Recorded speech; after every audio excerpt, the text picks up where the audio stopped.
Number 10, the survivor. A roommate who survived the quadruple slaughters at the University of Idaho told police she saw a man in black clothes and a mask walking past her in her house on the night of the endings, and she stood frozen and in shock, according to newly released court documents. The roommate said she didn't recognize the man, who walked toward the backsliding glass door at her off-campus home in Moscow, Idaho. According to documents released some time ago, she locked herself in her room after seeing him, the documents said. Other chilling details revealed in the court documents include that the suspect's phone number was near the victim's house at least 12 times before the slaughters, at least as far back as August. But his phone was off when the slaughters unfolded. Two roommates, who police said are not suspects, survived the attacks in the early hours of November 13th. Later that morning, the roommates called friends over to their house because they thought one of the victims on the second floor had passed out and wasn't waking up, police said. Around noon, a 911 call from one of the roommates' phones requested help for an unconscious person, police said. Responders found University of Idaho students Xana Kernodle, Kaylee Gonsalves, Madison Mogan, and Ethan Chapin all stabbed. Number 9, he might have been trying to solve his own crime. The man charged with slaughtering 4 Idaho college students may have joined online chat groups to discuss some of the facts of the brutal slayings with internet sleuths. Brian Kohberger might have been the person or persons making claims about the quadruple case, using the Facebook and Redditor handles Papa Roger and Inside Looking, according to former FBI agent Jennifer Coffindaffer. Coffindaffer, who was tracking both accounts, says many of the allegations made by individual or individuals turned out to be factually accurate, causing her to think it could have been Brian. In 2 of the postings, the person or persons offered a correct timeline for the slaughters and mentioned the knife sheath left at the scene of the crime before police publicly released those details. Here's what one of the messages said, this time coming from the Inside Looking account. Speculation. Butcher parked behind the house, approached property from tree line, entered sliding door and left it open, committed executions and exited sliding door. 1 knife according to coroner's statement. Time of slaying approximately 3:20 in the morning to 3:40 in the morning, according to car fleeing the scene and on camera on Highway 8 approximately 3:45 in the morning. Vehicle left skid marks upon exit. Multiple details starting from when the user mentioned the butcher committed the executions then fled from the sliding door were correct. One user wrote underneath the Reddit post that the dude is solving his own crime, psycho, followed by a couple of emojis. Number 8, the timeline. Police believe the slaughters unfolded between 4 in the morning and 4:25 in the morning, according to the court documents. Kernodle got a DoorDash order at the house at about 4 a.m., according to the affidavit. One of the surviving roommates said she woke up around 4 a.m. from what sounded like Gonsalves playing with her dog in one of the 3rd floor bedrooms, according to the affidavit. A short time after, the roommate said she heard who she thought was Gonsalves say something to the effect of, "There's someone here," the document said. But that could have been Kernodle on her phone because records showed she was on TikTok at about 4:12 in the morning, the affidavit said. The roommate said she looked out of her bedroom but did not see anything when she heard the comment about someone being in the house, the document said. She opened her door a second time when she heard what she thought was crying coming from Kernodle's room. The roommate then said she heard a male voice say something to the effect of, "It's okay, I'm going to help you," according to the documents. The roommate said she opened the door again when she heard the crying, and that's when she saw the figure in the mask, the document said. She described the intruder as 5'10" or taller and not very muscular, but athletically built with bushy eyebrows, according to the documents. At about 4:17 a.m., a security camera less than 50 feet from Kernodle's room picked up sounds of a barking dog and distorted audio of what sounded like voices or a whimper, followed by a loud thud, according to the documents. Number 7, Kohberger might have been bullied. Or was he the bully? At least one individual who knew Kohberger when they were young recalled Kohberger as being quite friendly, and that he was bullied by peers over his weight. He was bullied a lot. It started because of his weight, and it was mainly by females. He was pretty big. Sarah Healy, who attended elementary, middle, and high school with Kohberger in Pleasant Valley, Pennsylvania, told People magazine. He was very quiet, very to himself. He was very into his books. He was really sweet and really quiet. Others who knew Kohberger didn't recall him being bullied at all. Casey Arntz, who was 2 years ahead of Kohberger in high school in Pleasant Valley, said she didn't remember Kohberger ever being bullied and alleged that while Kohberger was always nice to her, he actually bullied her brother at times. I know that he had anger issues and he would have outbursts and stuff. I never saw them face to face. My brother said that when Brian would get angry with him, he would kind of gaslight him and get physically aggressive, Casey, who's 28, told People. Brian never got physically aggressive with my brother, but he was kind of the person who would smash things or punch a wall or something like that. Makes sense why you probably don't know this, as being bullied might have been a motive for his crime, so he hid it. Number 6. The car. After the victims were discovered, authorities reviewed surveillance video from the area and saw the suspect's white Hyundai Elantra go by the victim's house 3 times before entering the area for a 4th time at 4:04 a.m., according to the documents. Police said they traced the car's travel that night back to near Pullman, Washington, where the suspect lived while attending Washington State University. Brian Kohberger, who is accused of ending 4 University Idaho students, is escorted to an extradition hearing at the Monroe County Courthouse in Stroudsburg, Pennsylvania, Tuesday, January 3rd, 2023. Kohberger was a PhD student in Washington State's Department of Criminal Justice and Criminology at the time of the slaughters. Washington State's campus is less than 10 miles from Moscow, Idaho. Moscow police asked law enforcement to look out for white Elantras, the affidavit said, and on November 29th, a Washington State University police officer searched cars that matched that description at the university and found one registered to Kohberger. Kohberger registered his white Elantra in Washington State on November 18th, 5 days after the slaughters, and received a new license plate according to the documents. The car had previously been registered in Pennsylvania, and his Pennsylvania plate was set to expire on November 30th. Number 5, he has a master's in criminal justice. DeSales University confirmed in a statement that Kohberger was an alumni. Kohberger received a bachelor's degree in 2020 and completed his graduate studies in June 2022. A message on the university website read, Kohberger received a master's degree in criminal justice. We are devastated by this senseless tragedy. We also recognize the impact this news can have on our community's well-being. DeSales has expanded counseling services for students, faculty, and staff, the statement continued. As a Catholic Salesian community, we extend deep sympathy and prayers to the family and friends of the victims. While studying at DeSales, Kohberger posted a since-deleted call on Reddit for ex-convicts to participate in what he said was a study sanctioned by the university on how emotions and psychological traits influence decision-making when committing a crime. One of his classmates at DeSales, Brittany Slavin, told the New York Times that Kohberger seemed rather interested in serial slaughterers and developing theories on what happened at crime scenes based on photos presented in class, but that his behavior didn't raise any red flags for her at the time. At the time, it seemed as if he was just a curious student, so if his questions felt odd, we didn't think much of it because it fit our curriculum, she explained. Casey Arntz recalled Kohberger being interested in criminal justice when he was still in high school, but she believed his addiction delayed his plans to go to a college to study the subject. He definitely was interested in criminal justice back then, she said, and I'm seeing from other people now that from former friends and acquaintances and even teachers that said he was always interested in it, and he loved crime movies and TV shows and stuff like that. Number 4, his phone was being tracked. Kohberger's phone was tracked heading to Moscow before the attack and as the driver of the white Elantra returned to Pullman. However, the phone was off from 2:47 in the morning to 4:48 in the morning, which is consistent with Kohberger attempting to conceal his location during the quadruple endings, the document said. His phone was near the victim's house at least 12 times before the slaughters, at least as far back as August, the document said. All of those times except for one were late at night or early in the morning. The morning after the slaughters, he went near the house between 9:12 in the morning and 9:21 in the morning, citing cell phone data. Number 3, who is he? Police said they learned Kohberger applied for an internship with the Pullman Police in the fall of 2022, and in an essay he said he wanted to help rural law enforcement agencies with how to better collect and analyze technological data in public safety operations. Kohberger also posted a Reddit survey which asked for participants to provide information to understand how emotions and psychological traits influence decision making when committing a crime.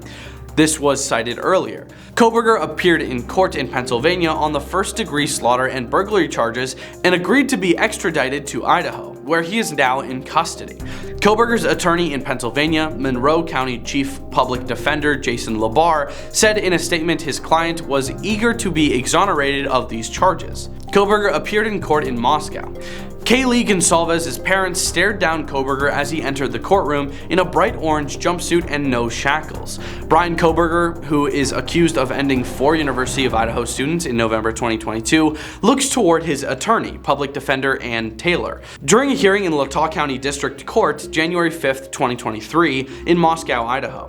Kohberger, whose skinny shoulders could not fill out his jumpsuit, leaned in to confidently answer the judge's questions.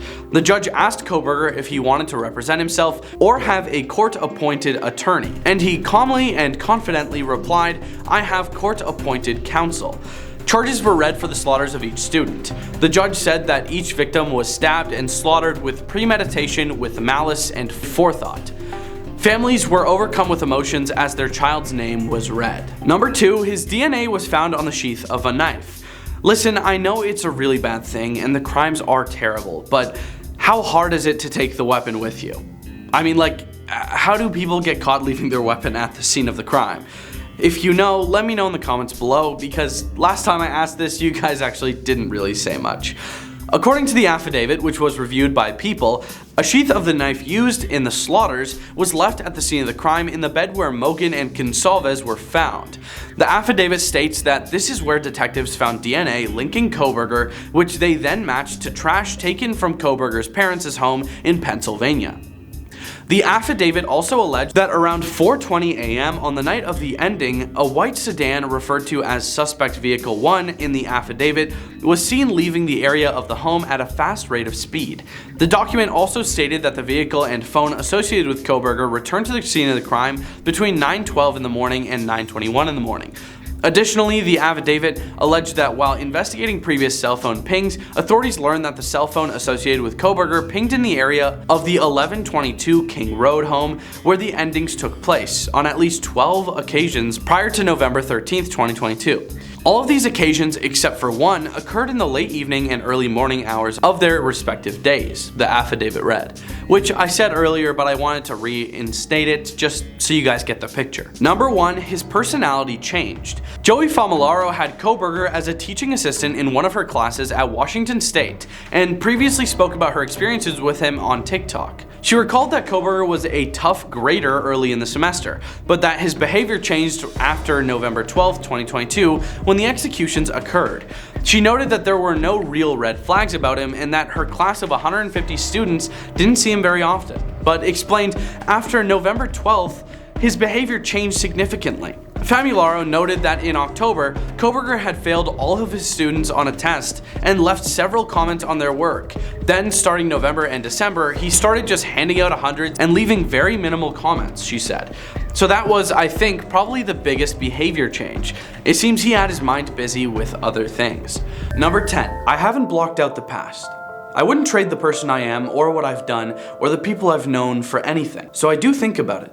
And at times it's a rather mellow trip to lay back and remember. Ted Bundy is notoriously a ruthless man. Even in this quote, he seems to be thinking fondly about his executions. One of the biggest ways to identify someone as having sociopathic tendencies is to determine their relationship to feelings and emotions. When Bundy says it's a rather mellow trip to lay back and remember, he isn't talking about some trip to Florence or something. He's talking about the ecstatic feeling when he committed the executions. He feels nothing but mellow for the crimes he's committed. This is reinforced in number 9. I don't feel guilty for anything. I feel sorry for people who feel guilt. This proves that Ted Bundy is remorseless. A person who is remorseless doesn't feel any guilt. If you're remorseless, you don't feel bad at all, even if you've done something terrible. When someone is remorseless, that person has no feeling of pity for people who have been hurt. The night before his execution, Bundy confessed to 30 of his crimes, but the true total remains unknown. Published estimates have run as high as 100 or more, and Bundy occasionally made cryptic comments to encourage that speculation. He told Ainsworth in 1980 that for every execution publicized, there could be one that was not. When FBI agents proposed a total tally of 36, Bundy responded, "Add one digit to that, and you'll have it." It seemed like Bundy had no care for anything. turning the entire tragedy into a game for the FBI and the public. Both have called him evil before. He didn't believe he was. At number 8, Ted Bundy said this: "Society wants to believe it can identify evil people, or bad or harmful people. But it's not practical. There are no stereotypes." This quote is like a twisted and malformed version of the classic idiom, "the world isn't black or white." When Bundy says there are no stereotypes, he is trying to shame the media. The public who scorns him detests his very existence. He shames the articles depicting him as the devil or as an evil person. Think about that for a moment. Ted Bundy, infamous executioner, bringer of self-righteous despair, feels so little for his actions that he is shaming the people who identify him as evil. Another interesting facet of this quote is him saying, "It's not practical." Of course, any common sociopath doesn't feel guilt or remorse. Instead, they think in practicality. It's them or me. At number 7, what's one less person on the face of the earth anyways? With this quote, it's easy to derive what Bundy thought about what he was doing. In the United States, between the years 1974 and 1978, 16,131,855 people were recorded as born. Those years are significant, as those are the years Bundy was active. He knew how many people were born every day. He knew they had ties to families and friends. He just didn't care. In the grand scheme of things, to him, it was just one life out of billions. Millions of people pass away each year, each month, each day. What's one more? In a vast universe, millions of galaxies and systems and stars and planets, what could the effect of one man with a knife produce? Why would it matter? To him, it doesn't matter. At number 6, execution is not just a crime of lust or violence. It becomes possession. They are part of you. The victim becomes a part of you, and you two are forever one. And the grounds where you remove them or leave them become sacred to you, and you will always be drawn back to them. This explanation is especially interesting, as it might have revealed something about the thought processes of other criminals of the same caliber. Many criminals are arrested or found at the scene of the crime or around it. It seems Bundy was right about that. It's a sacred place, the place where you permanently implemented someone into your story. At number 5, those of us who have been so much influenced by violence in the media, in particular adult media violence, are not some kinds of inherent monsters. We're your sons, and we are your husbands, and we grew up in regular families. And adult media can reach out and snatch a kid out of any house today. It snatched me out of my home 20, 30 years ago. Interestingly, Bundy actually blames adulterated content for how he turned out, though I suppose it makes sense why he blamed that instead of himself. After all, to him, it could never be himself. Addiction to adult content has been rising in recent times, and nowadays there are resources to help quell the urges. However, back in the 60s and 70s, it was most likely very stigmatized by society. At number 4, when you feel the last bit of breath leaving their body, you're looking into their eyes. A person in that situation is God. Bundy made it clear how intimate he feels with the victim before, after, and during his execution of them. Narcissistic personality disorder, the proper term for some who have a God complex, is a rare mental disorder characterized by an inflated sense of self-importance, entitlement, a deep need for admiration, and an alarming lack of empathy for other people. Executioners like Bundy see themselves as better than everyone else, thinking of themselves as gods amongst men, worthy of taking out anyone who opposes them. These are the most dangerous people in the world, the ones that believe they run it. At number 3, I don't think anybody doubts whether I've done some bad things. The question is what, of course, and how, and maybe even most importantly, why? It seems Bundy contradicts his previous quote, the one where he says, "Society wants to believe it can identify evil people, or bad or harmful people, but it's not practical." He outright admits to have done bad things, which raises more questions than answers. He again toys with the interviewer, asking questions to the interviewer from a third-person perspective of himself. These really are the most important questions, but Bundy has no real intention of answering them in this interview. Aside from that, perhaps Bundy believes that society has no right to call individuals bad people or evil, and it is left up to the individual to decide that for themselves. Either way, Bundy admits to doing bad things. At number 2, I understand now a lot of stuff about myself that I didn't understand then. It makes me realize what was going on. The senselessness of it appalls me, although I'm sure not so much as those who were so close to it. This quote is confusing for several reasons. He states how the senselessness of it all appalled him, but does that mean he is remorseful and regretting of his actions? Or is he referring to how convoluted his executions were, wishing he'd been cleaner with them? I interpret this as him noticing how close to the electric chair he truly is, wishing he had been a better and more efficient criminal. I believe Bundy wanted to do more with his life and less in others. At number 1, after his last meal, steak and eggs, Bundy was sent to the parish chamber on the morning of January 24th, 1989. When asked if he had any last words, he said, Jim and Fred, I'd like you to give my love to my family and friends. After that, he was executed via the electric chair. Jim Coleman was Bundy's defense attorney, and Fred Lawrence was his minister. They had both spent a considerable amount of time with Ted Bundy. The story of Ted Bundy is one of tragedy and insanity, one that I hope isn't recreated in the future. Stay safe out there. Number 10, BTK. The BTK had to report his thoughts on the case to TMZ because no one else would listen. The BTK serial ender seems to be shocked in either a good way or a bad way, I can't tell, that Bryan Kohberger shares some of his traits and that one of his own attacks, a quadruple termination, is scarily similar to the Idaho student's slayings. Dennis Rader, who gave himself the nickname BTK, told TMZ in a new email he believes Kohberger would lie in wait for his victims, stalking them and casing their home. All of this, BTK says, was much like I did, referencing Kohberger's dark mind, which he can relate to. BTK also pointed out chilling parallels between his brutal 1974 termination of the Otero family in Kansas and the 4 slain University of Idaho students whom Kohberger has been charged with fatally stabbing in an off-campus home. And 4, much like the Oteros, up close and personal stabbed, BTK wrote, although he asphyxiated 4 Otero family members after tying them up in their Wichita house. He went on to mention that Kohberger left DNA at the crime scene just like he did at the Otero house, leaving his fluids on one of the victim's body. It took police years to link BTK to the crimes after advancement in DNA technology. However, Kohberger was soon connected to the Idaho terminations after his DNA was found on a knife sheath, cops said. It seems Kohberger is following in the footsteps of BTK, and BTK seems almost proud. That's creepy. Number 9, he might have been trying to solve his own crime. The man charged with slaughtering 4 Idaho college students may have joined online chat groups to discuss some of the facts of the brutal slayings with internet sleuths. Bryan Kohberger might have been the person or persons making claims about the quadruple execution case, using the Facebook and Redditor handles Papa Roger and Inside Looking, respectively, according to former FBI agent Jennifer Coffindaffer. Coffindaffer, who is tracking both accounts, says many of the allegations made by the individual turned out to be factually accurate, causing her to think it could have been Bryan. In 2 of the postings, the person or persons offered a correct timeline for the executions and mentioned the knife sheath left at the crime scene before police publicly released those details. Here's what one of the messages said, this time coming from the Inside Looking account. Speculation. Butcher parked behind the house, approached property from the tree line, entered sliding door and left it open, committed executions and exited sliding door. 1 knife according to coroner's statement. Time of slaying approximately 3:20 in the morning to 3:40 in the morning according to car fleeing scene and on camera on Highway 8 approximately 3:45 in the morning. Vehicle left skid marks upon exit. Multiple details starting from when the user mentioned the butcher committed the executions then fled from the sliding door were correct. One user wrote underneath the Reddit post that the dude is solving his own crime and that he's a psycho, followed by a couple of emojis. Number 8, Kohberger might have been bullied. Or was he the bully? At least one individual who knew Kohberger when they were really young recalled Kohberger as being quiet but friendly, and that he was bullied by peers over his weight. He was bullied a lot. It started because of his weight, and it was mainly by females. He was pretty big.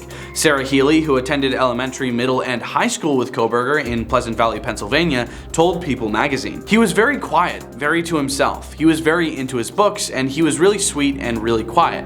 Others who knew Kohberger didn't recall him being bullied at all. Casey Arntz, who was 2 years ahead of Kohberger in high school in Pleasant Valley, said he didn't remember Kohberger ever being bullied and alleged that while Kohberger was always nice to her, he actually bullied her brother at times. I know that he had anger issues and he would have outbursts and stuff. I never saw them face to face. My brother said that when Bryan would get angry with him, he would kind of gaslight him and get physically aggressive. Bryan never got physically aggressive with my brother, but he was kind of the person who would smash things or punch a wall or something like that. Makes sense why he would hide this from the police, as being bullied might have been a motive for this crime. Number 7, he might have been close friends with a needle. Several of Kohberger's classmates from his teens recalled him using a substance in a needle, with some alleging that Kohberger offered the substance to others before he went to rehab in 2013. Lee Mack, who graduated from Pleasant Valley High School in 2012, told People that she befriended Kohberger after meeting him at a party. Brian never gave off red flags that I knew of. He was always weird, but what teenage kid who's trying to find himself isn't weird, you know? She said, noting that Kohberger briefly joined her friend group, but then they grew apart after Kohberger allegedly offered another friend a substance. He offered my best friend a substance in a needle, and we just realized he was a little bit more far gone than we had expected to deal with, and so we had to end our friendship, Max said. She added that Kohberger later reached out to her 2 years after graduation. He said, "Hey, I'm getting clean. I want to do something really good for my life and for people." Number 6, he has a psychology degree. This might be why he could have been in those crime group chats, trying to solve his own crime. He might have been studying his own psychology to find and remove his imperfections. Kohberger earned a bachelor's degree in psychology at a local community college near his eastern Pennsylvania hometown, the New York Times reported. Jack Bayless, who befriended Kohberger in 8th grade, told People magazine that Kohberger was very interested in psychology as a teen. He is super curious, probably the most curious person who you'll ever meet. Guaranteed, Bayless said. He was really into psychology, how people thought and whatnot. He's always been really into that kind of stuff. If you're like, oh, why do people like this? Why do men blah blah blah? Or why do women blah blah blah? He'd get all into those kinds of things and wondering differences between just how different people think and all that, Bayless added. Reconciling the idea that his childhood friend is accused of ending 4 young adults hasn't been easy. Bayless, who last saw Kohberger in 2021 when they shot airsoft guns at each other, explained, "He's always been nice to me, always friendly to me. Never seemed like a bad guy," Bayless said. "I hope he's innocent. I hope it was anyone else, because you don't want your friend to have been a butcher. It's not fun." Number 5, he has a master's in criminal justice. DeSales University confirmed in a statement that Kohberger was an alum. Kohberger received a bachelor's degree in 2020 and completed his graduate studies in June 2022. A message on the university website read, Kohberger received a master's degree in criminal justice. We are devastated by this senseless tragedy. We also recognize the impact this news can have on our community's well-being. DeSales has expanded counseling services for students, faculty, and staff, the statement continued. As a Catholic Salesian community, we extend deep sympathy and prayers to the family and friends of the victims. While studying at DeSales, Kohberger posted a since-deleted call on Reddit for ex-convicts to participate in what he said was a study sanctioned by the university on how emotions and psychological traits influence decision-making when committing a crime. One of his classmates at DeSales, Brittany Slavin, told the New York Times that Kohberger seemed rather interested in serial slaughterers and developing theories on what happened at crime scenes based on photos presented in class, but this behavior didn't raise any flags for her at the time. At the time, it seemed as if he was just a curious student. So if his questions felt odd, we didn't think much of it because it fit our curriculum, she explained. Casey Arntz recalled Kohberger being interested in criminal justice when he was still in high school, but she believed his addiction delayed his plans to go to college to study the subject. He definitely was interested in criminal justice back then, she said, and I'm seeing from other people now that from former friends and acquaintances and even teachers that said he was always interested in it and he loved crime movies and TV shows and stuff like that. Number 4, he was warned by a bar. Several months ago, Kohberger was warned about his interactions with women working and frequenting a bar in Bethlehem, Pennsylvania. Jordan Sorolnik, the owner of Seven Sirens Brewing Company, told NBC News. Sorolnik explains that the bar staff scan IDs of all patrons and that they can add notes that pop up in their internal system. Staff put in there, "Hey, this guy makes creepy comments, keep an eye on him. He'll have 2 or 3 beers and then just get a little too comfortable," Sorolnik recalled. The brewery owner added that Kohberger would often sit alone at the bar, observing and watching other patrons, and that he asked female staff and customers questions about where they lived and who they were at the bar with. Sorolnik said that if women weren't interested in conversing with Kohberger, he would get upset with them a little bit, and that Kohberger called a female staffer a B-word when she wouldn't answer his questions. Sorolnik said of his final interaction with Kohberger, "I went up to him and I said, 'Hey Brian, welcome back. We appreciate you coming back. I just wanted to tell you real quick and make sure that you're going to be respectful this time and we're not going to have any issues.'" Sorolnik said that Kohberger seemed shocked at his remarks and told the owner, "I don't know what you're talking about. You totally have me confused." Sorolnik says that Kohberger never returned to the bar after that conversation. Number 3, he was pulled over on a road trip twice. After Kohberger was arrested, body camera footage was released that showed him getting pulled over twice in one day while on a cross-country road trip from Washington to Pennsylvania with his father. Kohberger was driving a white Hyundai Elantra, the same vehicle authorities were searching for in connection with the case, and the same vehicle my friend Ahmed calls the Batmobile. To be fair, his car is pretty fast and it's blacked out. He was stopped both times for following a vehicle too closely. He was released with a verbal warning on both occasions, and after Kohberger's arrest, the vehicle was taken from his family home. At the time of the traffic stop, there was no information available on a suspect for the crimes in Idaho, to include identifying information or any specific information related to the license plate state or number of the white Hyundai Elantra, which was being reported in the media to have been seen in and around where the crime occurred. The Hancock County Sheriff's Office said in a statement obtained by multiple outlets. What are the chances, eh? Number 2, his DNA was found on the sheath of a knife. Listen, I know it's a really bad thing and the crimes are terrible, but how hard is it to take the weapon with you? How do people actually get caught leaving their weapon at the crime scene? If you know, let me know in the comments below. According to the affidavit, which was reviewed by People, a sheath of the knife used in the executions was left at the scene in the bed where Mogan and Gonsalves were found. The affidavit states that this is where detectives found DNA linking Kohberger, which they then matched to trash taken from Kohberger's parents' home in Pennsylvania. The affidavit also alleged that around 4:20 a.m. on the night of the execution, a white sedan referred to as Suspect Vehicle 1 in the affidavit was seen leaving the area of the home at a fast rate of speed. The document also stated that the vehicle and phone associated with Kohberger returned to the crime scene between 9:12 in the morning and 9:21 in the morning. Additionally, the affidavit alleged that while investigating previous cell phone pings, authorities learned that the cell phone associated with Kohberger pinged in the area of 1122 King Road home, where the executions took place on at least 12 occasions prior to November 13th, 2022. All of these occasions, except for one, occurred in the late evening and early morning hours of their respective days, the affidavit read. Number 1, his personality changed. Joey Famularo had Kohberger as a teaching assistant in one of her classmates at Washington State, and previously spoke about her experiences with him on TikTok. She recalled that Kohberger was a tough grader early in the semester, but that his behavior changed after November 12, 2022, when the executions occurred. She noted that there was no real red flags about him and that her class of 150 students didn't see him very often, but explained after November 12th his behavior suddenly changed significantly. Famularo noted that in October, Kohberger had failed all of his students on a test and left several comments on their work.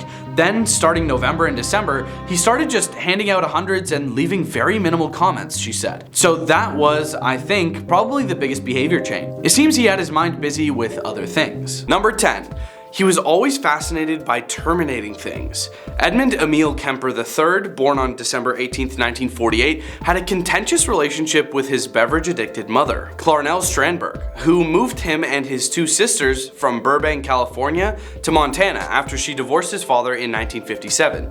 He showed signs of severe mental disturbance from an early age, when he would cut off the heads of his sisters' dolls and even coerced his sisters into playing a game called Gas Chamber, in which he had them blindfold him and lead him to a chair where he pretended to writhe in agony until he passed away. At 10, he buried one of the family cats alive, and at 13, he ended another with a knife. Abuse of animals is a really early sign of psychopathy, so if you know any scumbag that does those things to animals, then keep a distance and maybe tell someone you trust. It started with surrogates at a non-human level.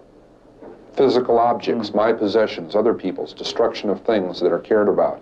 And then destruction of things that are living on a lower level, small animals, insects, animals, and then finally people. Number 9, he ended his own grandparents. After sending him to live with his father, briefly in the hopes this would cure his behavior, I wanted to be with my father, and I wanted to get away from my mother because I was dreaming, thinking, fantasizing all day long. I couldn't get it out of my head. His mother tried passing him on to live with his paternal grandparents in North Fork, California, hoping they could be of more help to him. Unfortunately, she couldn't have been more wrong. After a fight with his grandmother in 1964, then 15-year-old Kemper shot and ended her in the kitchen, and when his grandfather returned to the house, he shot and ended him too. He later explained to authorities that he removed his grandmother to see what it felt like, and that he terminated his grandfather so he wouldn't have to grieve the loss of his wife. And then a month later, I'm up living with my grandparents in the mountains, and 10 months later, I murdered them. Sounds like he thinks it was a service to his grandfather to remove him from the world. Kemper's crimes were deemed incomprehensible for a 15-year-old to commit, and court psychiatrists diagnosed him with paranoid schizophrenia. He was sent to Atascadero State Hospital, a maximum security facility in San Luis Obispo County that houses mentally ill convicts. And I sensed everybody in the world just stopping what they were doing, turning around, saw what I did, and are coming to get me. Number 8, he tricked several medical professionals. Following the slaughter of his grandparents, a variety of tests led to his being diagnosed with paranoid schizophrenia and sent to Atascadero State Mental Hospital, a maximum security facility for mentally ill convicts. When he was released at the age of 21, the professionals at the hospital declared him to be a perfect example of the benefits of rehabilitating youthful offenders. This statement, written by his probation officer upon completion of the program, makes this painfully clear. If I were to see this patient without having any history available or getting any history from him, I would think that we're dealing with a very well-adjusted young man who had initiative, intelligence, and who was free of any psychiatric illness. It is my opinion that he has made a very excellent response to the years of treatment and rehabilitation, and I would see no psychiatric reason to consider him to be any danger to himself or to another member of society. And since it may allow him more freedom as an adult to develop his potential, I would consider it reasonable to have a permanent expunction of his juvenile records. Number 7, he was a state trooper. In 1969, at the age of 21, Kemper was released from Atascadero State Mental Hospital, where he had been committed following the slaughter of his grandparents. He attended community college in the hopes of bettering himself, all the while still living with his mother. He desperately wanted to be a state trooper, however, he was not accepted to train. Oddly enough, this wasn't because he had been hospitalized following the execution of his grandparents, but because at 6'9" and 300 pounds, he was just too big and too tall. In fact, following his release and after some urging from his mother, Kemper's juvenile record was erased, leaving the troopers with no idea of his previous crimes. Kemper was released on parole on his 21st birthday. Then he went on an 11-month removal spree targeting women. Between May 1972 and April 1973, Kemper butchered 5 college students, a high school student, his mother, and her best friend. He severed the heads of all of his victims except that of his mother's best friend, whom he strangled April 20th, 1973, to support a made-up story that she and his mother had gone away on vacation together. Kemper, who became known as the Co-Ed Butcher, was arrested 4 days later after he drove to Pueblo, Colorado and called the police from a phone booth to confess. Number 6, he tricked people by being in a rush. Elaborate precautions. He drove around universities and picked up hitchhiking co-eds while wearing these glasses. Yeah. These are the ones. Now, would you get in the car with this man? Huh?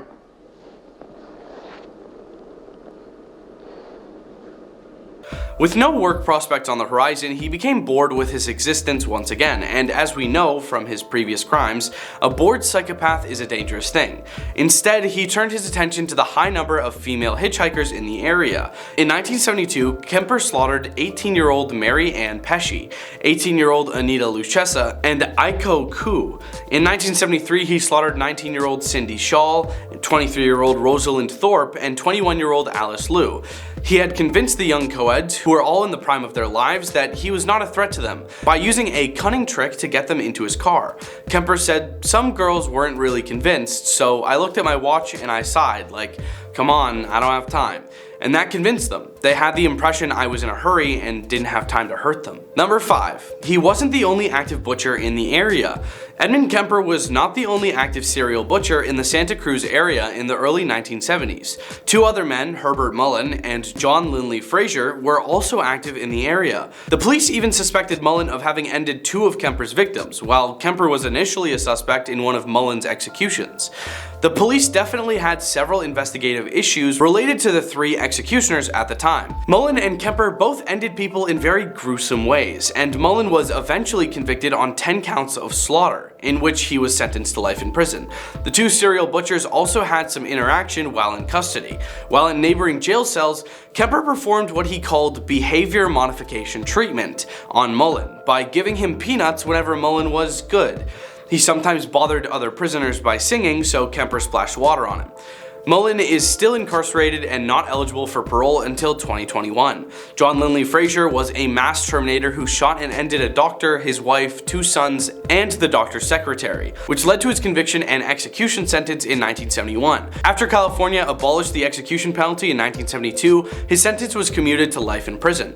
His odd religious behavior was revealed in the note he left behind at the slaughters, part of which said, "From this day forward, anyone and or everyone or company of persons who misuses the natural environment or destroys same will suffer the penalty of demise by the people of the free universe.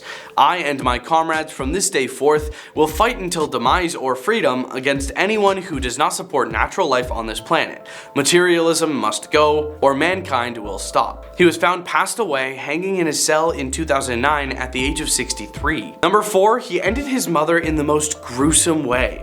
He was released to the one person that authorities at the state mental hospital recommended he never see again.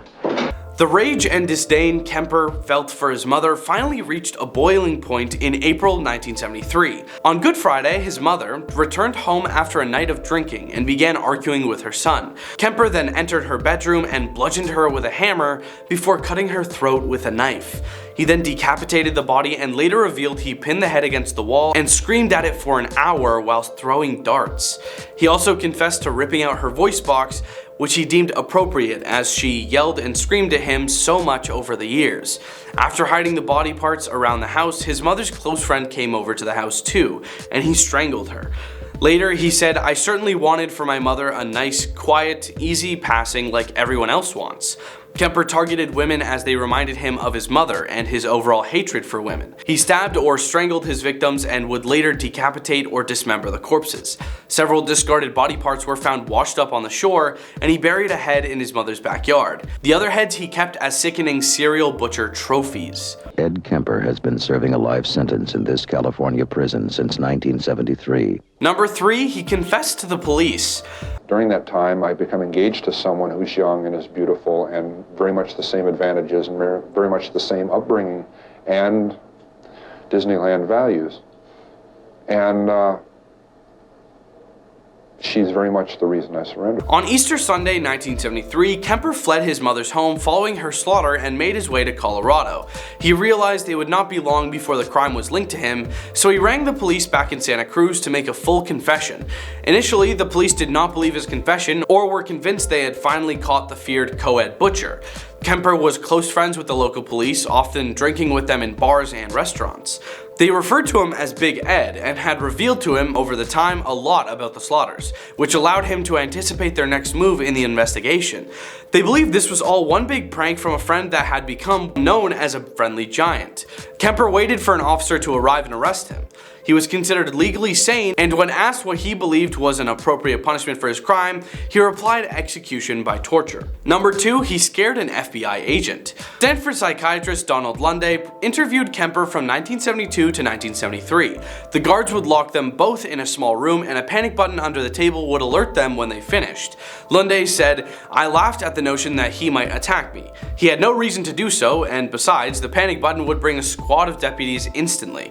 Kemper then reminded Lunde, "Has it ever dawned on you that I'm a foot taller and weigh damn near twice as you?" When Lunde hit that panic button, it took 7 minutes for the guards to respond.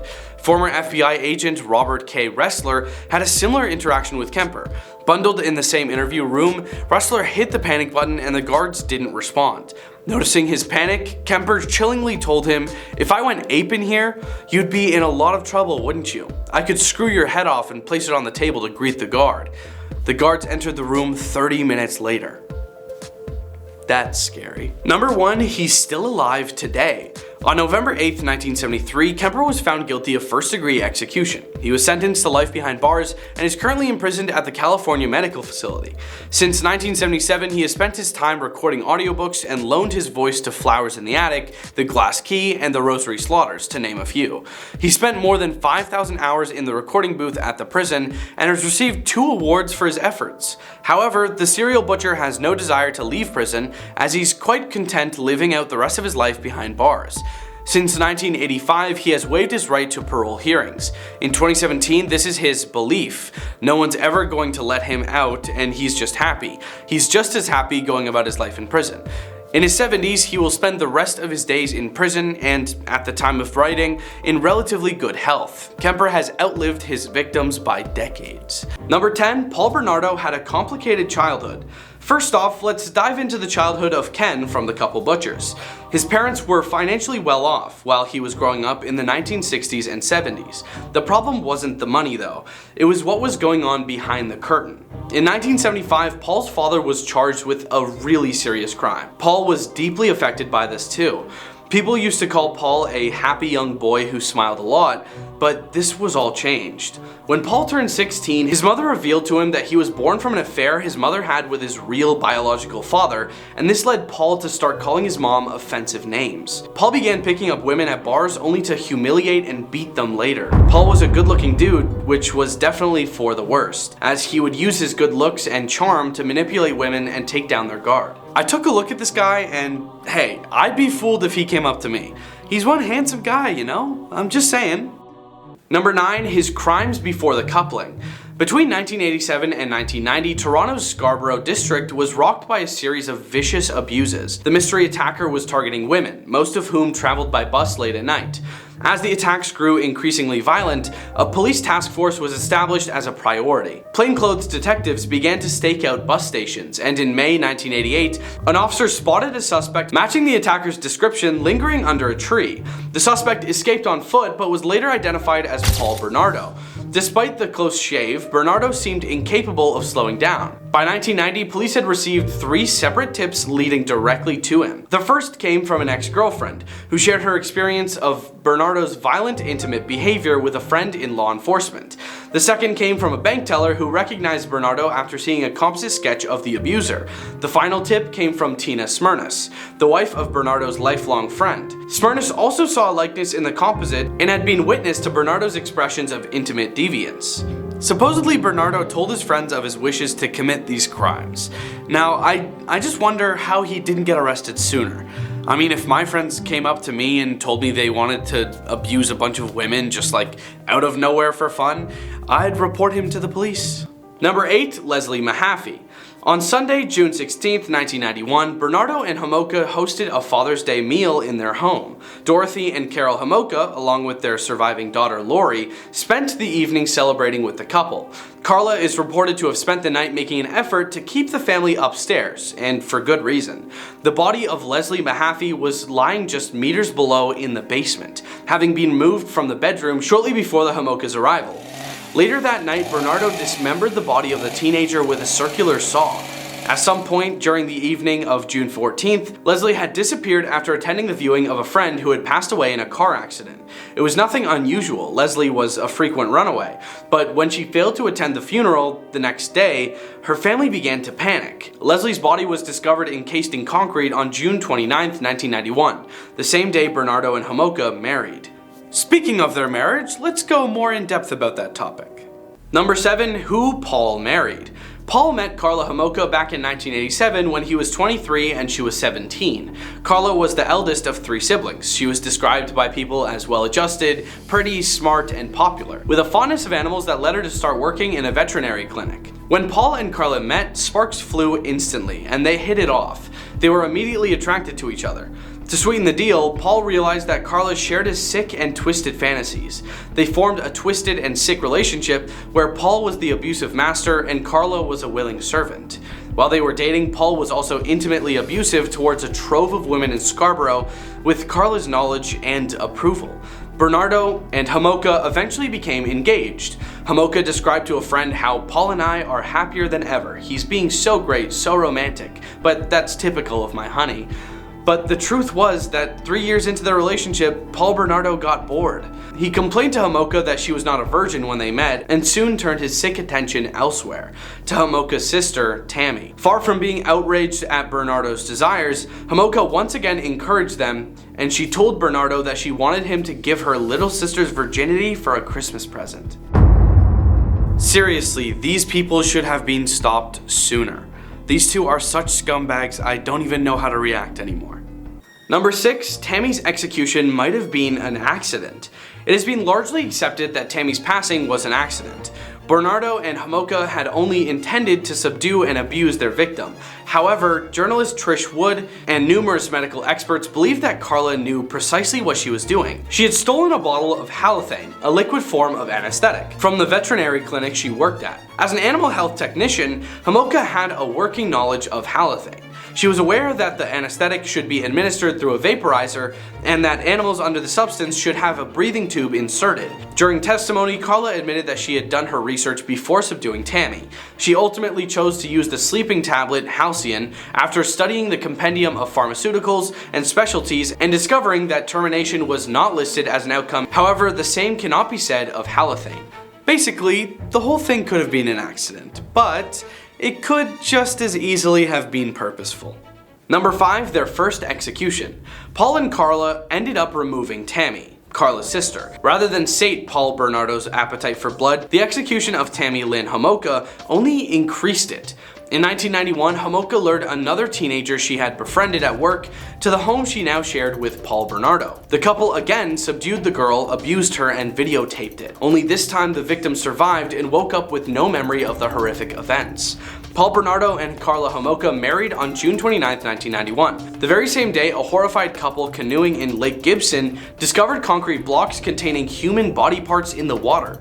The remains belonged to Leslie Mahaffey, mentioned earlier, who had disappeared on June 15th. She had been kidnapped by the Ken and Barbie butchers and abused over the course of several days. As this grisly discovery was made, the butchers enjoyed an elaborate wedding ceremony which included their entrance in a white horse-drawn carriage. Almost a year later, on April 16, 1992, the couple struck again, this time grabbing and ending Kristen French. They left her body battered and her hair partially shaved in a ditch along a rural road. It took local law enforcement 11 whole days just to find her body. What, were they taking naps collectively or something? The worst part is that they were already investigating the whole situation. Number 4, their last victim left clues. Kristen French was the final victim in the infamous schoolgirl executions. She was kidnapped in a parking lot after being approached by Homolka, who was posing as a tourist in need of directions. Bernardo approached from behind and forced the teen into the couple's car. By this point, Bernardo and Homolka had become brazen in their operation. Kristen was approached in broad daylight and her abduction was witnessed by several people. Unfortunately, the vehicle used in her abduction was wrongly identified by witnesses. Despite this, Kristen fought hard to leave a trail of clues in her wake. Her shoe was found at the scene of the abduction, along with a portion of a Toronto road map. The torn off section of the map was later forensically tested and many believe that Kristen left it behind in the struggle. Prosecutors commended French for her apparent bravery during her captivity, quoting the girl as having claimed that some things are worth passing away for, much to the frustration of Bernardo. Kristen French was found gone from this world on April 30th, 1992, not far from the burial site of Leslie Mahaffey. Thanks to Kristen French, the clues left behind were used to find Bernardo and Homolka and put a stop to their crimes. Fly high, French. Number 3, Paul Bernardo was a failed rap artist. Bernardo harbored a surprising passion for music. He was particularly fond of rap, and many former friends describe him as quoting, "artist Vanilla Ice." Bernardo didn't just consider himself a fan. He had aspirations of pursuing a music career, going so far as to purchase recording equipment with money he made smuggling tobacco across the US border. Bernardo indulged in grandiose fantasies, often assuring his friends that famous artists were interested in sponsorship deals. His lyrics were a disturbing insight into his crimes, spurred on by Homolka. Did you ever get caught? No, never. Why? They say. Did you ever get caught? Did you ever get caught? No, never, never. Why? She often bragged to friends about Bernardo's upcoming albums. Bernardo even took his final victim into his music room to show her his latest tracks, though Homolka would later testify that Kristen French did not care. All I'm saying is that this guy Paul Bernardo clearly did not have the bars.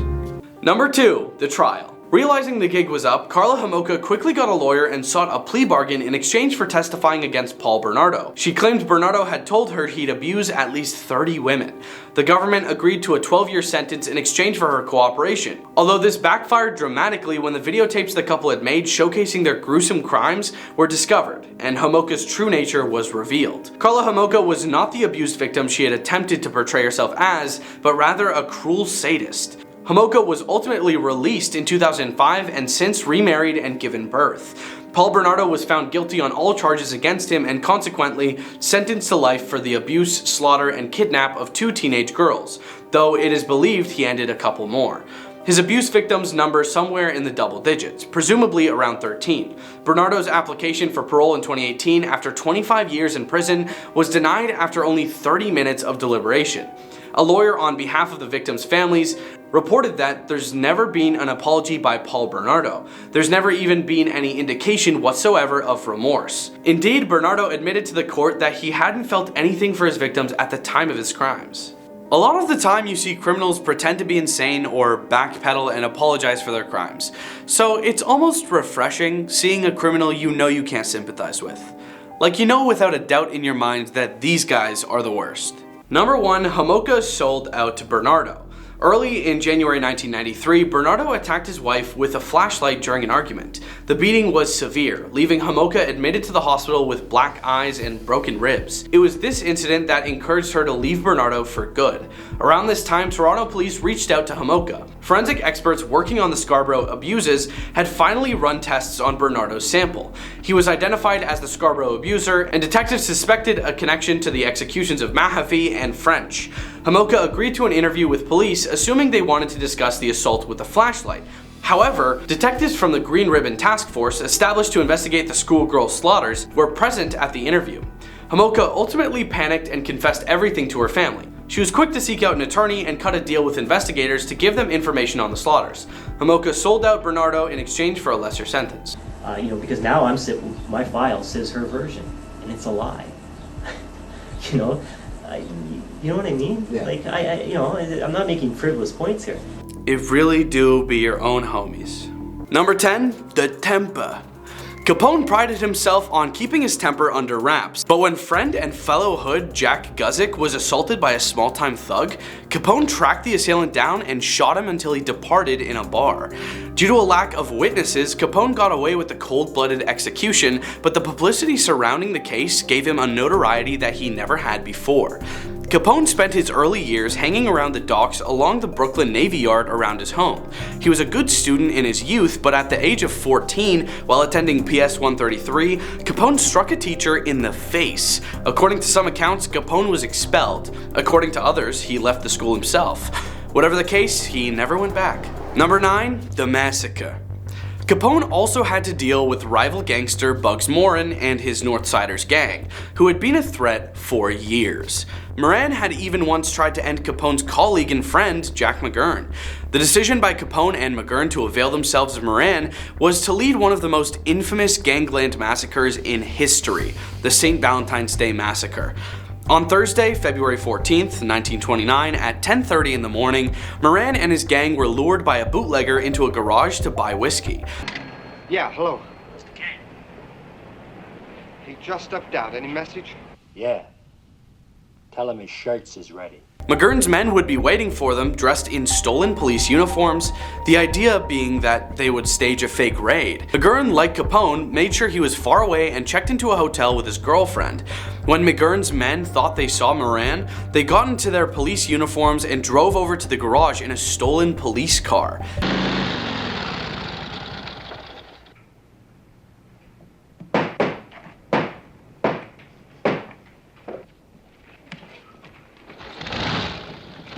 Which were easy to get in the 20s, I guess.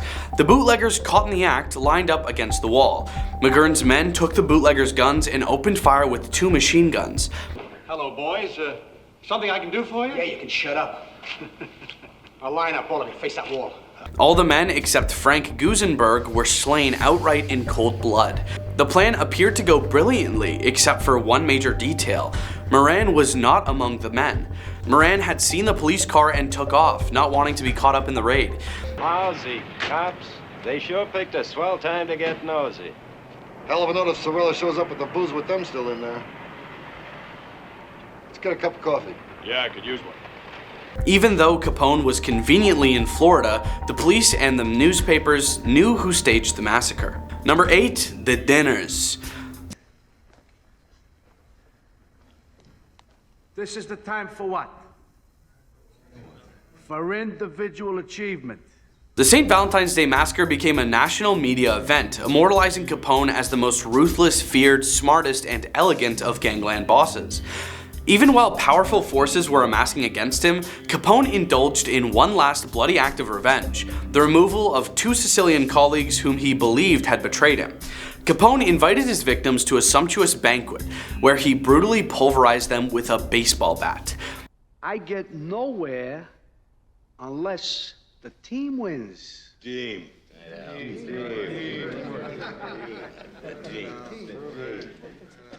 Capone had observed the old tradition of wining and dining traitors before executing them.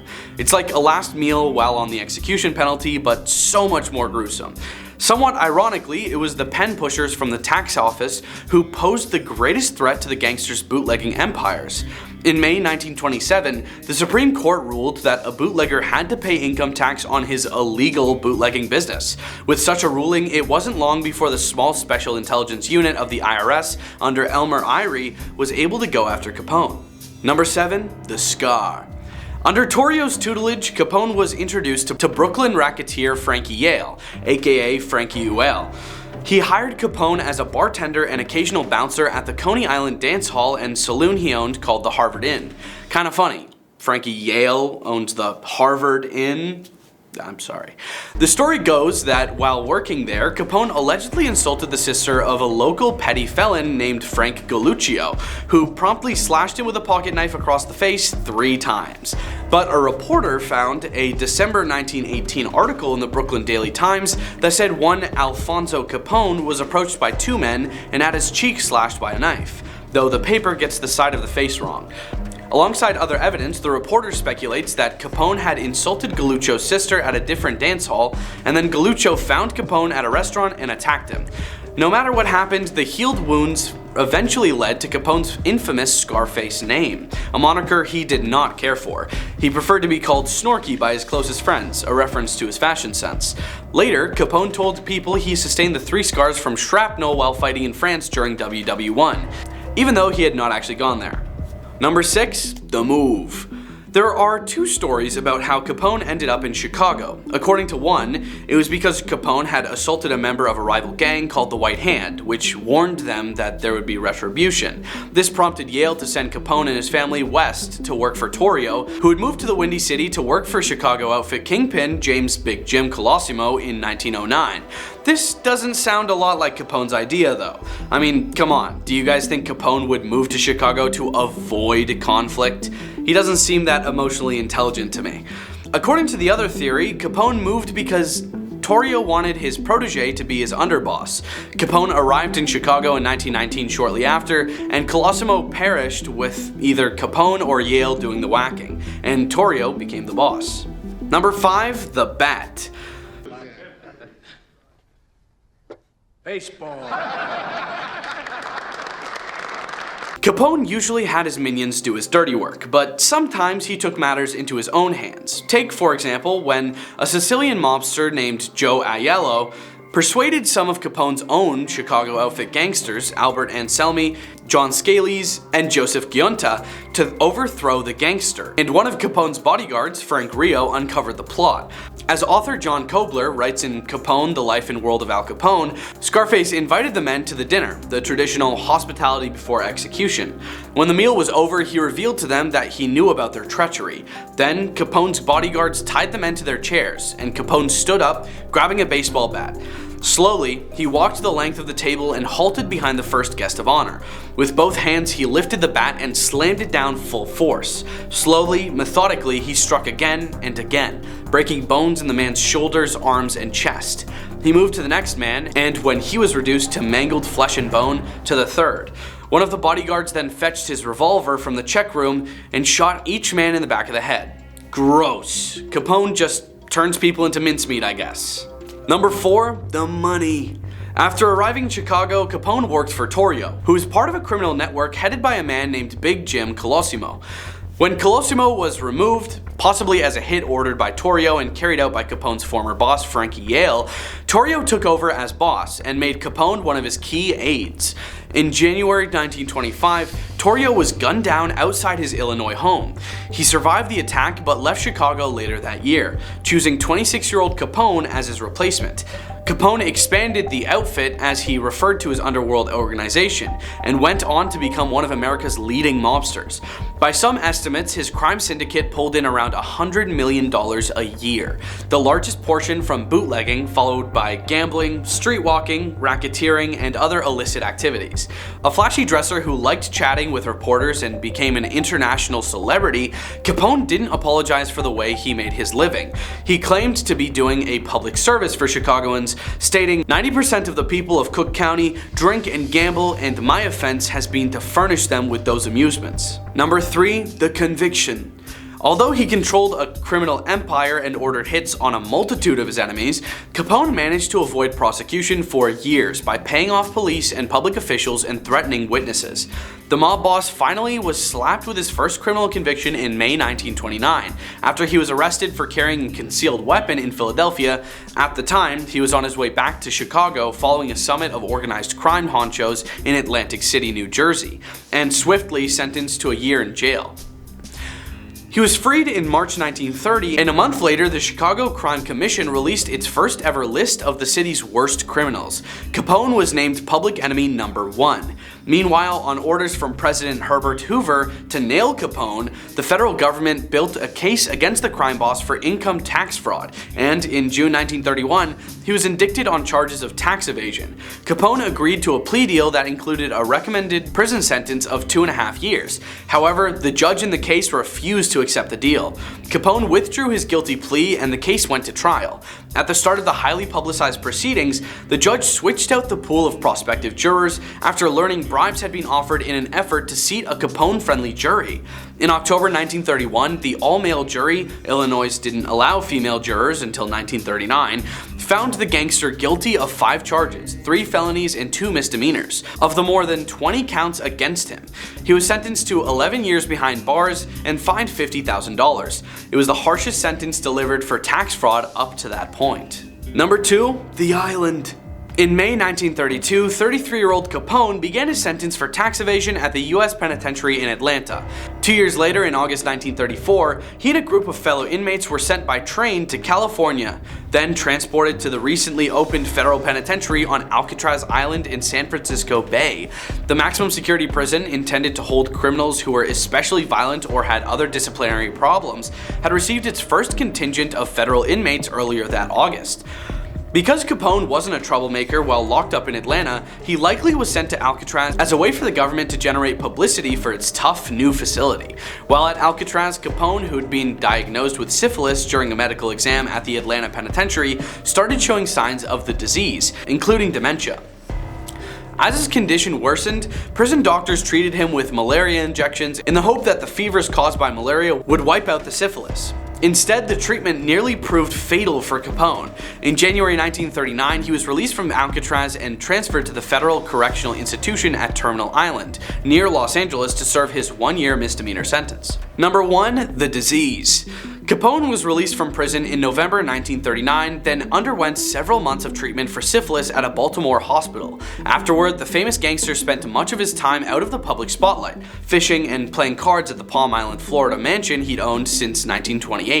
In the 1940s, he became one of the first civilians to receive penicillin for syphilis, although it was too late to cure him. In January 1947, the 48-year-old Capone suffered a stroke, then came down with pneumonia. He passed away at his Florida home on January 25th. Capone was buried at Chicago's Mount Olivet Cemetery near the graves of his father and one of his brothers. In 1950, the Capone family had the remains of the 3 men moved to Mount Carmel Cemetery in Hillside, Illinois.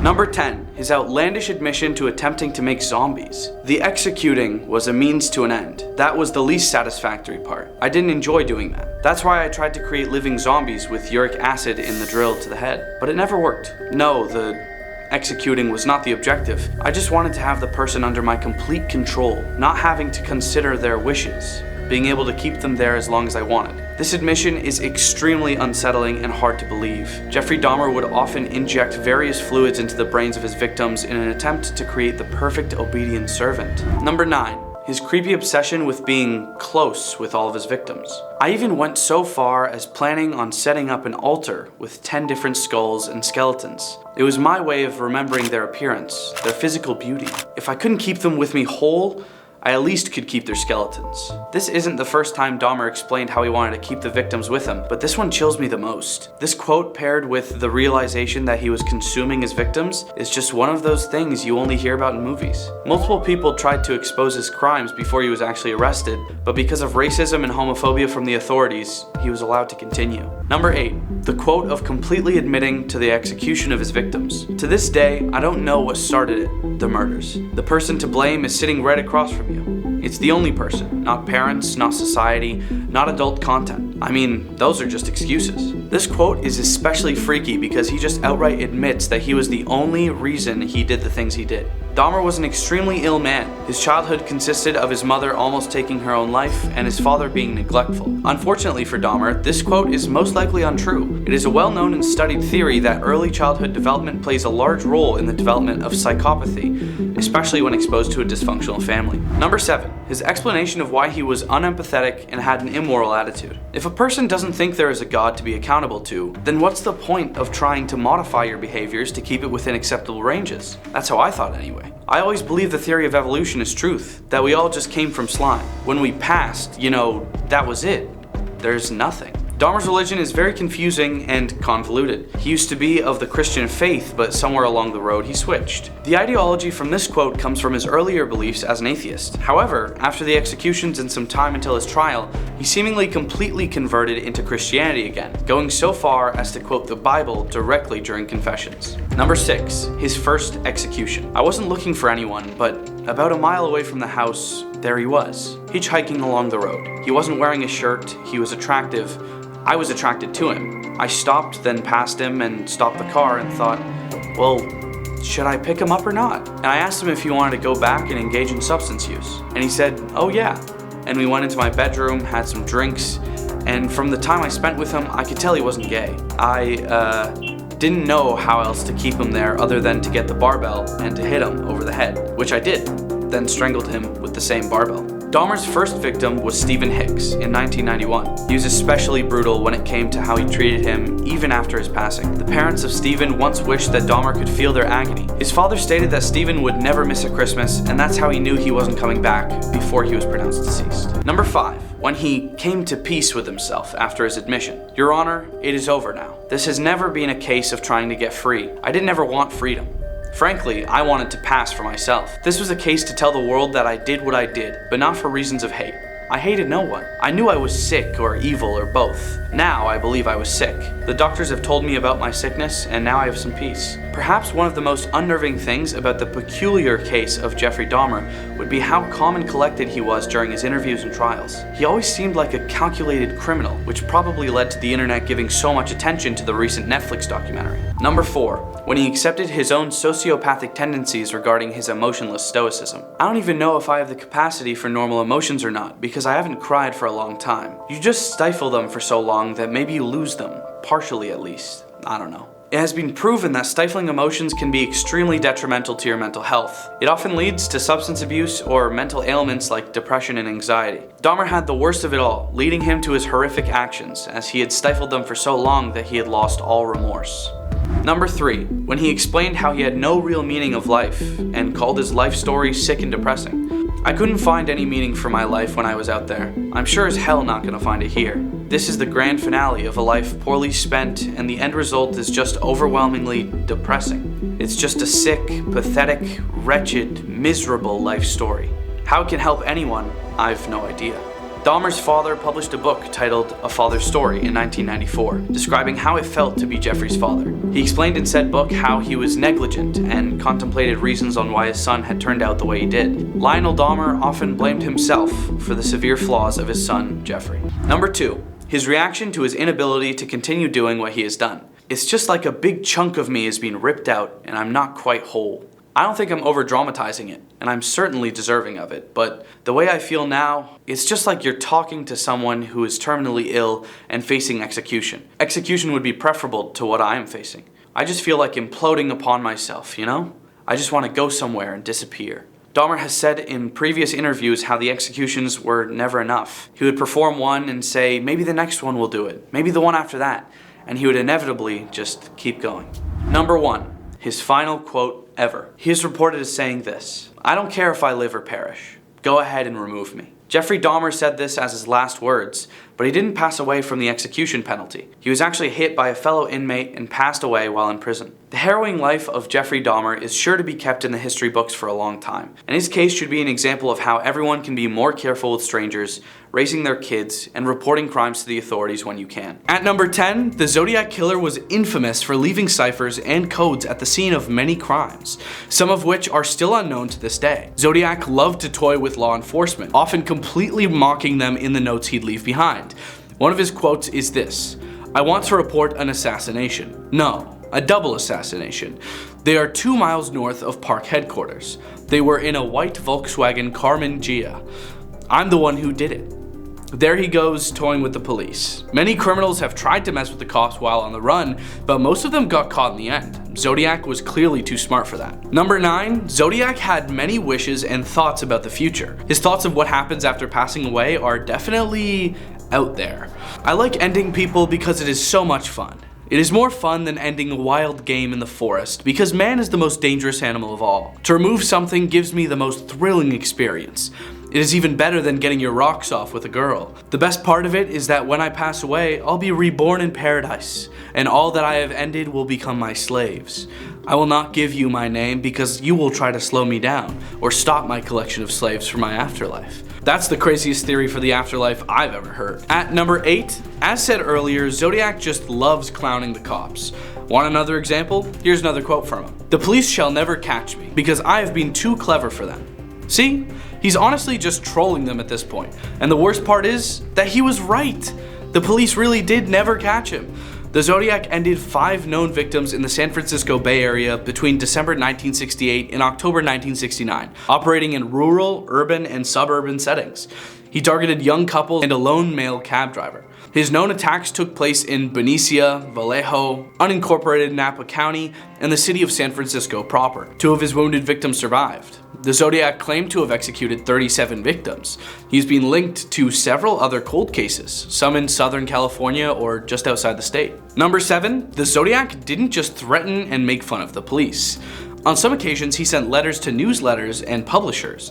Here's a note he sent to the Chronicle. "This is the Zodiac speaking. I am rather unhappy because you people will not wear some nice Zodiac symbol buttons. So I now have a list, starting with the woman, that I have a rather interesting ride for a couple hours one evening a few months back that ended in my burning her car where I found them." It seems here that he's alluding to an assassination he committed involving burning a woman's car. The thing is, no such execution was found in link to the Zodiac. Was he making it up, or have the police just not found him? By the way, I said that note as it was written. He has like purpose spelling mistakes in all of his notes. It's very confusing. Number 6, aren't convinced he hates the police? I got another quote for you of him ridiculing them. Here it is. "This is the Zodiac speaking. Like I have always said, I am crack proof. If the blue meanies are ever going to catch me, they had best get off their fat butts and do something, because the longer they fiddle and fart around, the more slaves I will collect for my afterlife. I do have to give them credit for stumbling across my Riverside activity, but they are only finding the easy ones. There are a hell of a lot more down there. The reason I'm writing to the Times is this: they don't bury me on the back pages like some of the others." Zodiac intentionally spells many words in his notes incorrectly, along with adding various letters and numbers at the bottom of the notes occasionally.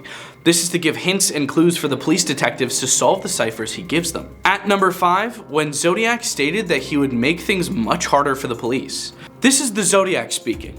Up to the end of October 1st, I have ended 7 people.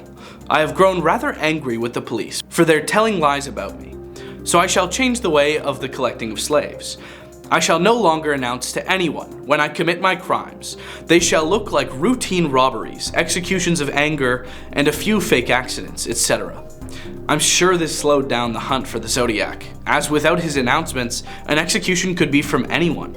Copycats were sure to be happy about this, as they could pretend to be the Zodiac when they execute people." Number 4, when he wrote a note on the back of a comic strip. The Zodiac plays the police and the public like a joke. He attempts humor occasionally, and this quote is one of these times. This is the Zodiac speaking. I thought you would need a good laugh before you hear the bad news, and I can't do a thing with you.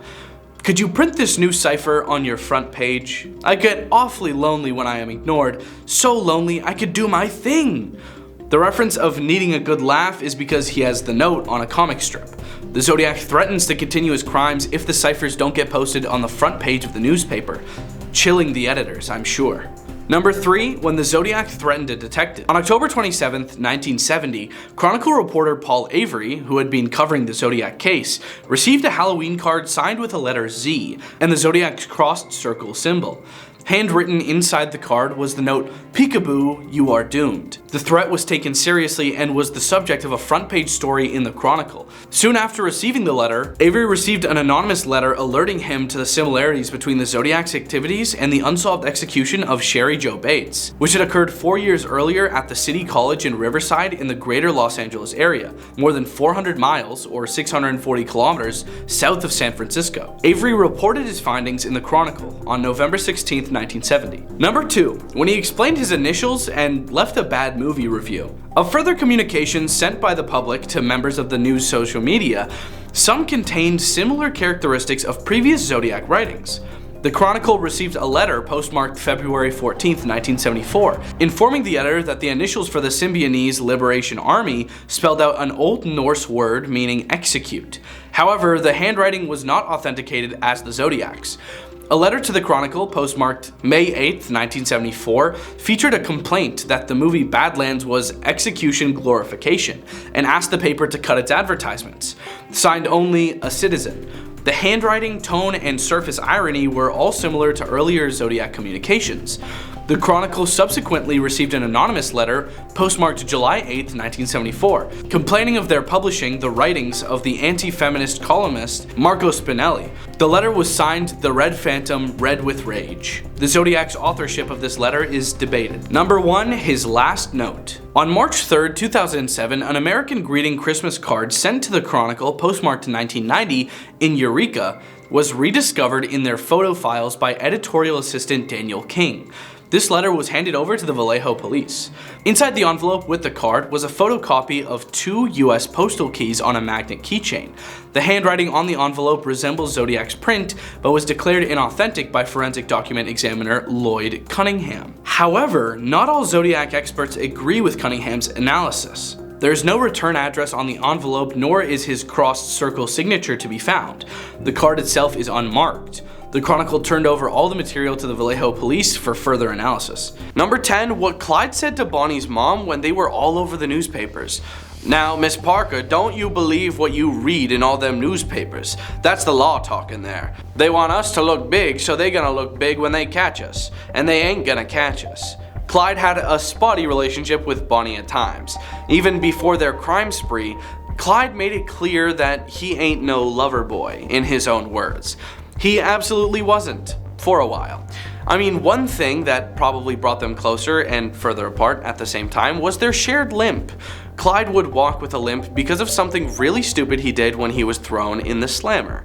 While serving a 14-year sentence in Texas for robbery and automobile theft in January 1932, Clyde decided he could no longer endure the unforgiving work and brutal conditions at the notoriously tough Eastham prison farm. In the hopes of forcing a transfer to a less harsh facility, Clyde severed his left big toe and a portion of his second toe with an axe, although it is not known whether he or another person wielded the sharp instrument. The self-mutilation, which permanently crippled his walking stride and prevented him from wearing shoes while driving, ultimately proved unnecessary, as he was released on parole 6 days later. On the night of June 10, 1933, Clyde, with Bonnie in the passenger seat, was speeding along the rural roads of North Texas so quickly that he missed a detour sign warning of a bridge under construction. The duo's Ford V8 smashed through a barricade at 70 miles per hour and sailed through the air before landing in a dry riverbed. Scalding acid poured out of the car battery and severely burned Bonnie's right leg, eating away at her flesh down to the bone in some places. As a result of the 3rd-degree burns, Bonnie, like Clyde, walked with a pronounced limp for the rest of her life, and she had such difficulty walking that at times she hopped or needed Clyde to carry her. So, he was the reason she could never walk the same again, but also, now they at least share something in common, right? Number 9, when Clyde said the papers were lying. Shoot, if we'd done half that stuff they said we'd done in the paper, we'd be millionaires by now, wouldn't we? The myth about Bonnie and Clyde, portrayed in the 1930s, surely until now, is often understood to be the fact of how they acted and were active in the area. The myth promotes the idea of a romantic couple in stylish clothes who broke the bonds of convention and became a threat to the status quo, who didn't fear the police and lived a life of glamorous luxury outrunning them.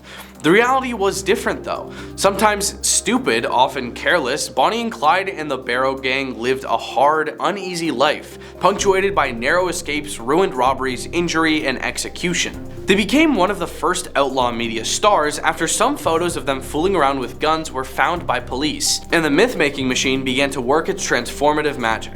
Soon fame would turn sour and their lives would end in a bloody police ambush, but their dramatic and untimely end would only add luster to their legend.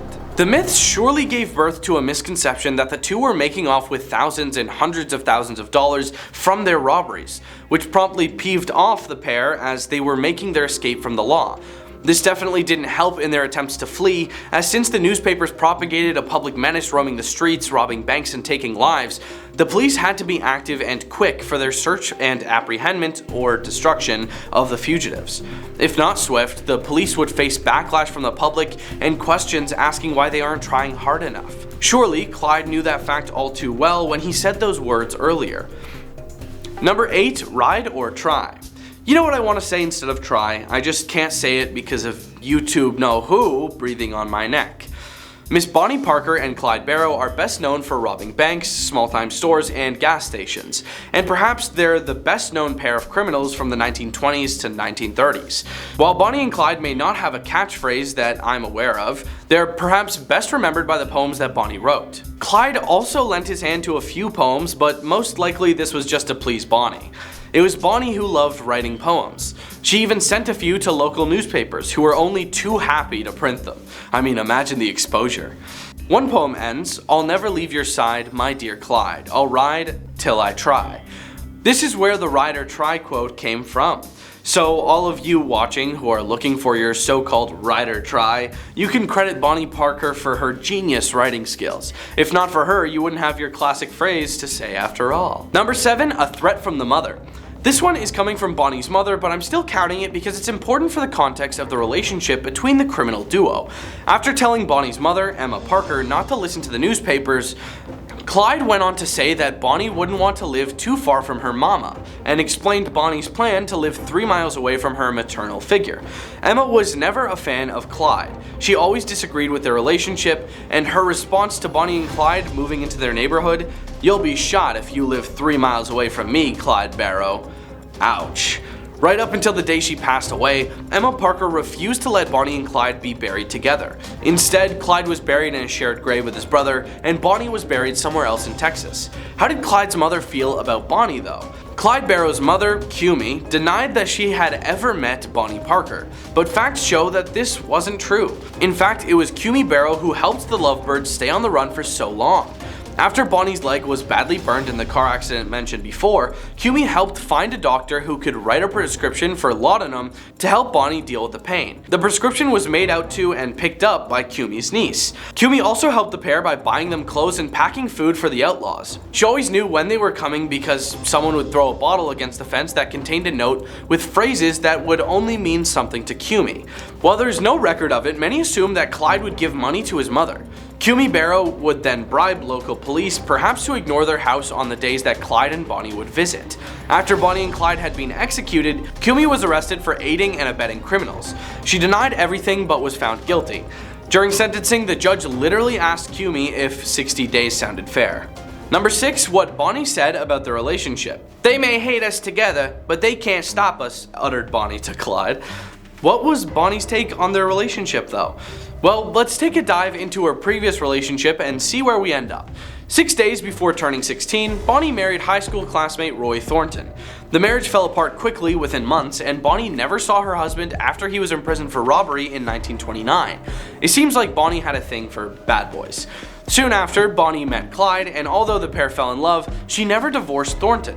On the day Bonnie and Clyde were removed from the world in 1934, she was still wearing Thornton's wedding ring and actually had a tattoo on the side of her right thigh with 2 interconnected hearts labeled Bonnie and Roy. Although she was now with Clyde and deeply in love, she could probably see that the two weren't getting along as she hoped. His refusal of her wild advances is so stern it's not only jarring, it's completely at odds with the persisting image of the young couple. 2 kids wildly in love as they throw all caution to the wind on their criminal rampage. In the scene in the Bonnie and Clyde movie, which takes place after their first robbery together, Bonnie is completely enthralled. She's high on the thrill of it, and as Clyde makes their getaway, she kisses him passionately as they drive. It's exactly the kind of scene you'd expect. But Clyde immediately flips the script, tossing Bonnie aside as he tells her that that's simply not who he is. Clyde was not all into that lovey-dovey stuff. Number 5, Clyde's poem. Bonnie was generally the more poetic and literate one of the pair, but Clyde did begrudgingly offer up a few poems for himself. Here's one of them. We don't want to hurt anyone, but we have to steal to eat. And if it's a shootout to live, that's the way it will have to be. We have kidnapped some people and tied them to a tree, but not so tight that after we were gone, they could not get themselves free. We are going home tomorrow to look in on the folks. We will meet then out near Grapevine if the laws don't get there first. Now that's not as good as Bonnie's, so I guess I will call it a flop, but please God, just one more visit before we are put on the spot. You would probably look at the similarities between Bonnie's poems and Clyde's poems and outright cross out his penmanship, and on the actual grammatical side, I agree. However, the content of the poem here is actually pretty good in my opinion. He wants to see this one spot near Grapevine before the police find them and take them out, even praying to God that they can visit it one more time before they depart from this world and on to the next. Funny enough, he actually makes fun of himself in the poem too. He says his poem's not as good as Bonnie's and that he calls his own writing skills a flop. Don't be so hard on yourself, Clyde. It's hard to write under pressure, especially when the pressure is the police. Number 4, what Clyde told his mother about working. Mama, I'm never gonna work again. And I'll never stand arrest either. I'm not ever going back to that Eastham hellhole. I'll pass away first. I swear it. They're gonna have to end me. Clyde must have had a massive disdain for the authority in his town and the prison they kept him in, because him saying he'd rather pass away than spend another day in prison is a big thing to say. It makes sense once you realize what he did when imprisoned, actually. Let's see why he was sent to jail in the first place though. The notorious criminal Clyde Champion Barrow was first arrested in 1926 for automobile theft after failing to return a car he had rented in Dallas to visit an estranged high school girlfriend. The rental car agency dropped the charges, but the incident remained on Clyde's arrest record. Just 3 weeks later, he was arrested again alongside his older brother Ivan Buck Barrow for an even more farcical crime, possession of a truckload of stolen turkeys. The turkeys, turns out, were stolen, and both brothers were arrested after cops found out. Clyde didn't go to jail that time at least, but the incident earned him a reputation. Number 3, Clyde knew they'd get caught eventually. On the road with Bonnie, Clyde uttered these chillingly sad words. You and me traveling together, we could cut a path clean across this state and Kansas and Missouri and Oklahoma, and everybody'd know about it. It seems he really just accepted the fact that their faces and deeds would be all over the country by that time. There was nowhere they'd be really actually safe from the police. In recent studies, some scientists and psychologists suggest that Clyde had a mental illness called antisocial personality disorder. Antisocial personality disorder is a particularly challenging type of personality disorder characterized by impulsive, irresponsible, and often criminal behavior. Someone with antisocial personality disorder will typically be manipulative, deceitful, and reckless, and will not care for other people's feelings. These traits are seen in Clyde's behavior during his spree with Bonnie, but at least here he gave her a subtle warning that they would probably end up gone. Number 2. What did Bonnie's original husband say about the two being executed in the street? While Bonnie had gotten married a few years before, she spent only a few months with her husband before he was sent to jail in 1929. Bonnie never saw him again. She met Clyde in January of 1930, but shortly after, Clyde was arrested for car theft. It was Bonnie who had smuggled a gun into the jail and on one of her visits helped Barrow escape. Clyde was recaptured rather quickly and was sent back to prison. When he was finally released from prison, he and Bonnie hooked up together immediately. Not that he seemed to mind. Bonnie Parker's husband, Roy Thornton, heard that Bonnie and Clyde had been shot. He is quoted as saying, "I'm glad they jumped out when they did. It's much better than being caught." Were the criminals really in love though? Well, only the long gone couple could answer this question, but it seems pretty clear that they were, at least later on. Number 1, Bonnie's poem On the Run. This last quote hits a bit hard for me, and let me know if it does for you guys too in the comments below. If a policeman is ended in Dallas and they have no clue or guide, if they can't find a fiend, they just wipe their slate clean and hang it on Bonnie and Clyde. There's 2 crimes committed in America not accredited to the Barrow mob. They had no hand in the kidnap demand, nor the Kansas City depot job. A newsboy once said to his buddy, "I wish old Clyde would get jumped. In these awful hard times, we'd make a few dimes if 5 or 6 cops would get bumped." Thanks for watching. Leave a like and comment if you enjoyed this video, and we'll see you next time on Crime Time, where I, next time, will have a girlfriend. Probably not though.